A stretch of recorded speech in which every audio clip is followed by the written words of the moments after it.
Hello everyone, I'm Ji-hang from Sangmyeong University, Seoul campus in South Korea.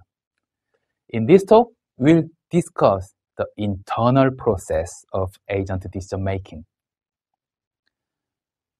Here, this is one of the cognitive architecture conceptualizing humans' cognitive process.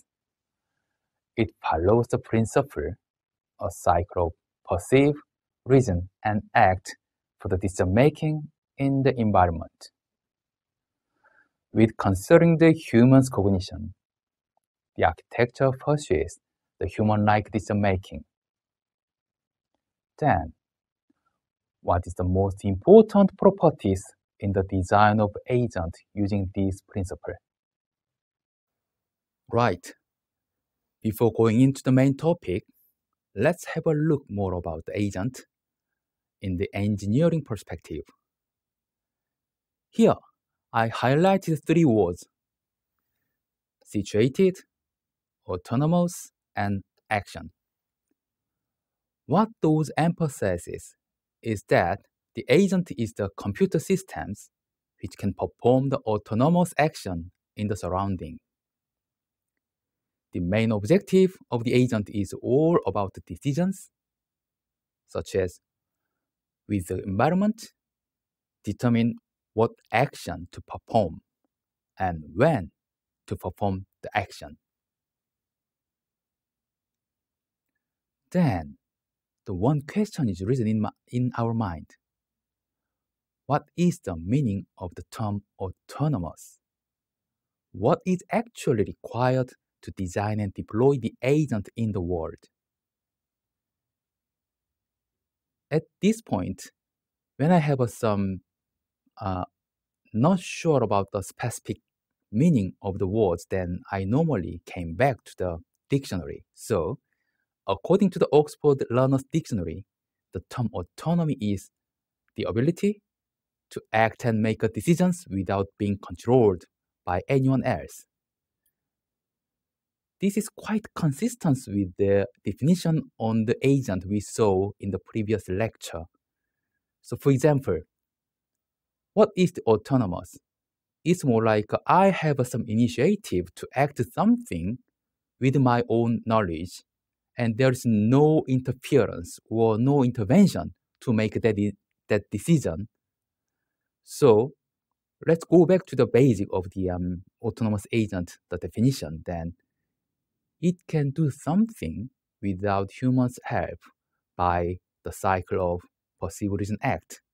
So the Oxford Learner's Dictionary clearly says this principle to define the term autonomy. Under these circumstances, could we call these appliances and robots the autonomous agent? Yes, it's the same thing we have seen in the previous lecture. So there is some mobile apps, washing machines, or even very fantastic flying drones. See these. They are all devices situated in the environment, and of course purposeful. In other words, they are specially designed to do the specific task. So let's go back to the example of washing machine. If you want cleaning the clothes, then you just pour all those clothes into the washing machine and then set several options, including timer or washing options or some drying time. Then we don't have to look at the washing machine always, all the time, to finish the cleaning the clothes. Instead, we just give a faith on the washing machine cleaning all the clothes by doing what we set beforehand. So washing machine just checking the timer and the washing options and do sequentially those tasks to achieve a main goal, like cleaning all the clothes. So my conclusion is washing machine can be an autonomous agent, such as this flying drone doing an autonomous task very intelligently. Here is another example. The first one is the Nest thermostat manufactured by Google. It actually has a delegated goal to maintain the room temperature.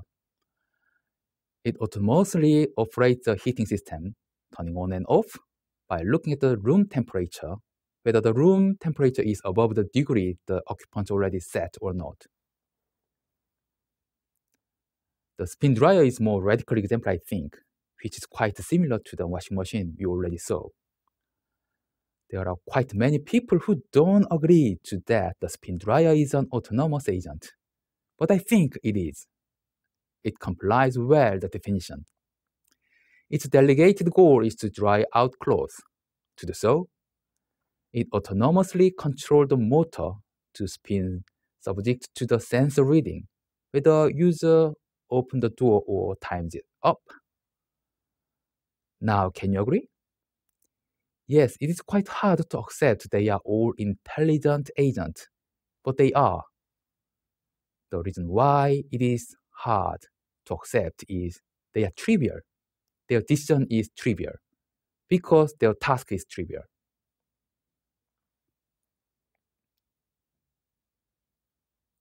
The general properties of agent consist of three abilities: reactivity, proactiveness, and social ability. You know, the reactivity stands for the ability to respond to the changes in the environment in a timely fashion. The proactiveness means the goal-directed behavior in the environment. Social ability, probably you already assumed what it is.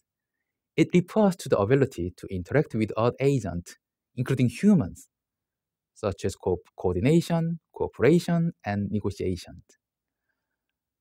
Equipped with these three abilities, agent pursues the rational as well as optimal decision to achieve a goal.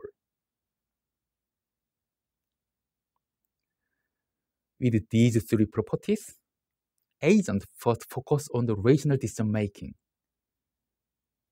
What is rationality in here? It is constructed through the combination of proactiveness and reactivity.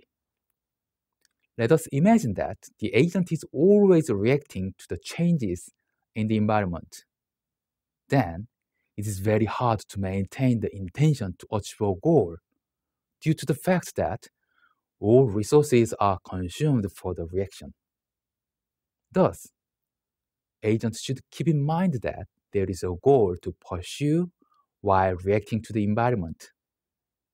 To be honest, this is not a simple task, even in our brain.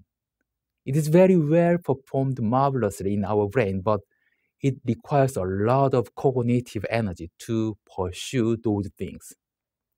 Okay, we'll have a look at this aspect in the third lecture, but just keep in mind that the rationality is a kind of find a balance in the trade-off between reactivity and proactiveness.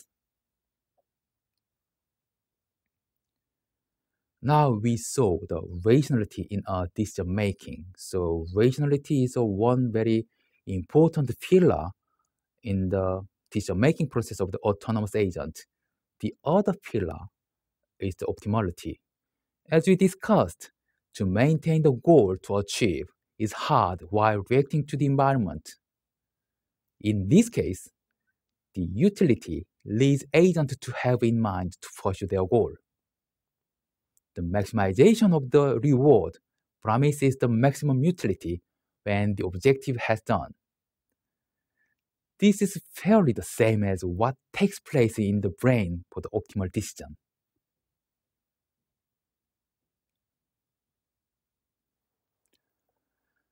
Right, there has been lots of approaches to engineer these agents.